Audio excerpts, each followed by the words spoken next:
Hey everybody, it's Jim of Animateducated. Today you're going to meet Dino Crisanti. I've had Dino on the show before. This year he got leukemia. And during this time, knowing Dino, he doesn't like to sit still for very long. He always is working on something. And he decided to take the time to actually make a film about his experience. And so here's my interview with Dino Crisanti. About a year ago, a bunch of a bunch of health problems started happening, and like I had a torn rotator cuff and all this other stuff. But in getting hurt, they discovered that I had leukemia. I had AML. So thankfully, I got hurt, and one of my doctors noticed my blood was kind of acting up, and so last March 17th, when I got the final diagnosis, and or 16th, and then the 17th I went into the hospital for the first time, and that was right in the middle of a semester. So I was teaching 3 classes at the time. Ooh. So instead of abandoning my students, I said, you know what, I'll teach remotely from the hospital, and that's when I got my first chemo. And I was hooked up to a bunch of tubes, and I had 2 students, Elijah Tan and Mena Servin. I'm sorry, I'm mispronouncing their last name, but they were my hands. They were there with the students, so they were there at every class. And whenever anybody like couldn't understand what I was talking about, even though I had videos and programs showing them how to do everything, they kind of tipped the scale into making it possible to actually teach. So I'm there. I've got tubes hooked up, getting chemotherapy, and I'm teaching 3 classes. And it was really good because it really kind of filled the time up, because I was there for like 15 days. So I knew I was coming back to the hospital, and I was laying in bed trying to figure out what I'm going to do next time because I won't be teaching. So I said, you know what, I have to fight this battle in my head, just to kind of cathartically figure out what's going on with me being sick. And so I just sat there and I wrote a film. And I decided that I'm going to shoot the film in the hospital the next time I come in.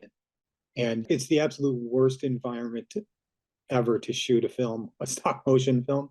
And I know it sounded crazy when I decided to do it. But again, I had to do something. And you can only, read so much and listen to so many podcasts and stuff like that. And then that kind of wears off and gets dull really fast. So when I finally got home, I made some puppets and just got everything I needed and packed it into a piece of luggage like this big. Mm. And decided that when I get back there, that's when I'll start shooting. Did you have to talk to the hospital to say, hey, I want to shoot something, or you just? I waited to ask forgiveness before I asked permission. Oh, okay. But the cool thing about it was that this staff was so interested, and like I had nurses coming from other wards coming in to visit and watch what's going on. And the funny thing is that people would come in, and not a lot of them in the beginning knew about stop motion, so they see these weird dolls sitting on a table, and they're like, is this guy lost it already? He's playing with dolls. There's an effigy of himself there. It's like, what's going on here? So I felt like I was teaching a class because every time somebody came in, I had to explain it and show footage. And so they would come and watch dailies because they were so interested in it. And they were just happy to see somebody who was out of bed and doing something and not laying there watching TV and kind of rotting. Going through cancer treatment, a lot of it is like keeping a positive attitude. And because I had all these plans and I had all these things I needed to do afterwards, it just made the doctors and the nurses kind of smile because it's very different in some of the other rooms. But nobody ever told me to stop. I even changed the lighting in the room. But this is my character, and the pants here are the socks that they hand out to you when you get to the hospital because they don't want you slipping and falling. And there's this Right. stuff on here. And then on the arm right here is this mesh piece. And I used to have this thing called a pick line that was right here with the tubes coming out that they gave you the medicine for the first time I was there. So I used a piece of that and mimicked the fact that that's where I was getting my medicine. And at the time when you go through this, like I said, I was a very hairy guy, and but you soon realized that you were going to lose your hair, so we shaved it off. I held on to my beard for a while because I didn't want that transition from being very hairy to having no facial hair for my family. I held on to it for a while, but when I got back, I took a shower and I kind of just randomly scrubbed my face, and my beard came off in my hand. It was like it came off as one piece. It was just the most bizarre thing that Wow. ever.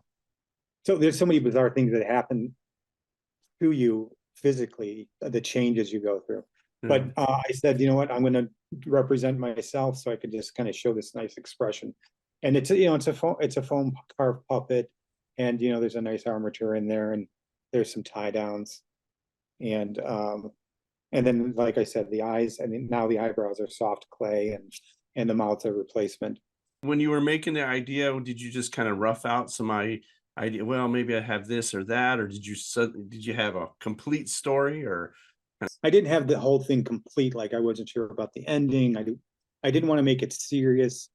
This film was more about uh, putting a positive spin on it, taking control of the disease and basically, kicking its backside.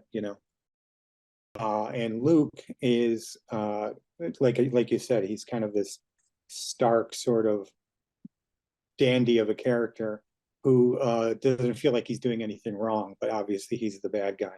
Mhm. And some of those lumens that they call them are these tubes, and that's not real blood, that's just paint that I put in there. But that became his hair. So all these things at one point were connected to me with medicine going in and out. And he's got a replacement mouth. So you can see his mouths come off. I made about half a dozen of these. And his eyebrows are clay, so I could change expression. And then his outfit is made out of medical tape. I grabbed some medical tape from the hospital, realized, wow, this stuff is really great. It sticks to itself. So I bought a range of colors and built the character using it. Some of it's from the hospital itself, and some of it's from me sourcing it. And then he's really tall and lanky. You can see the difference between him, because I kind of wanted him looming over me, because that's what it kind of felt like in the beginning. There's just like this emotional weight on you before everybody starts kicking in and giving you support and all that sort of stuff. It's very daunting, but eventually you kind of accept it, and people are there for you. And so I just laid there and tried to think about what this character looked like. And when I got home, I started making them, which was, I love making puppets, and they were done for a long time before I went back to the hospital. So it was a journey just waiting to start this thing. Can I do this emotional interaction between two characters? Because I teach stop motion, but I don't get an opportunity to do a lot of it. So that was a big challenge, and I didn't know if I was going to be able to do it, but that's why I did one of the reshoots, because I felt like I rushed myself, and I couldn't focus because it was near the end of my time there, and I just didn't have the energy to reshoot, and I was losing focus. So when I got home, I started feeling a little better. I just did those reshoots, which I'm so glad I did. It was the ones I did in the hospital were like a practice run for those last 3 shots, and then I did it in a very refined. I shot for like 12 hours at one point, which I shouldn't have been doing. I should have been resting, but I did it anyway. Mhm. And so it was. I was so happy to complete it and start sending it around, because it was one of my goals. Well, yeah, I want to thank you for coming on Animateducated and sharing your experience and all that with us. And A pleasure. Thank you for taking the time out. I appreciate it, and have a wonderful holiday. yeah, you too. Well, there you have it. I hope you enjoyed that interview with Dino Crisanti, good friend of mine from Chicago. We went to school together at Columbia College back in the 80s.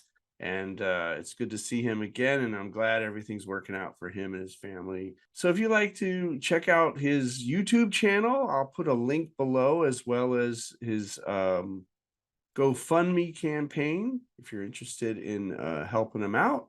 Yeah, if you enjoyed this interview in any way, you can press that button right there to subscribe. I've got other videos here coming up this year. We'll see you next time on Animated Educated.